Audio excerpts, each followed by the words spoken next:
Tiyanak o patiyanak, sa madilim na gubat ng ating mga alaala, may isang kwento na bumabalot sa takot.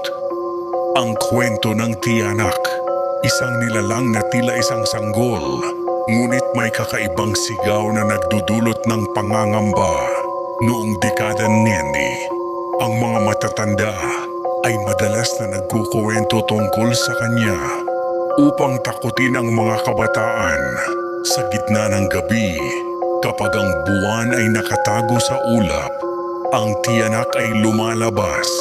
Ang kanyang boses, tila isang umiiyak na sanggol, ay umaabot sa mga tainga ng mga hindi nag-iingat.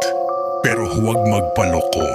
Sa likod ng kanyang nakakaawa na anyo ay isang masamang espiritu na nag-aabang ng mga biktima. Yung merito ay nagkukuwento na ang tiyanak ay nagtatago sa mga madidilim na sulok ng kagubatan, handang sumalakay sa sinumang makakarinig ng kanyang sigaw. Isang gabi, isang grupo ng mga kabataan ang nagpasiyang maglakad-lakad sa gubat. Tinatawanan ang mga kwento ng mga matatanda. Ngunit sa kanilang paglalakad, isang malalim na iyak ang umabot sa kanilang mga tainga. Napahinto sila. Ang mga ngiti sa kanilang mga labi ay napalitan ng takot. Ang tunog ay tila nagmumula sa malayo, pero sa kabila ng kanilang takot, lumapit sila sa pinagmulan ng iyak. Dahil sa kanilang katapangan, nalaman nilang hindi ito isang ordinaryong sanggol. Ang tiyanak ay naroroon.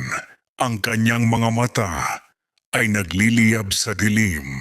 Ang mga kabataan ay tumakbo. Ang kanilang mga puso ay kumakabog sa takot. Mula noon, ang kwento ng tiyanak ay naging babala, isang paalala na hindi lahat ng bagay na mukhang mahina ay dapat lapitan. Kaya't sa bawat pagsapit ng gabi, ang mga kabataan ay nananatiling nag-iingat. Umaasang hindi na muling maririnig ang nakakatakot na iyak sa gubat.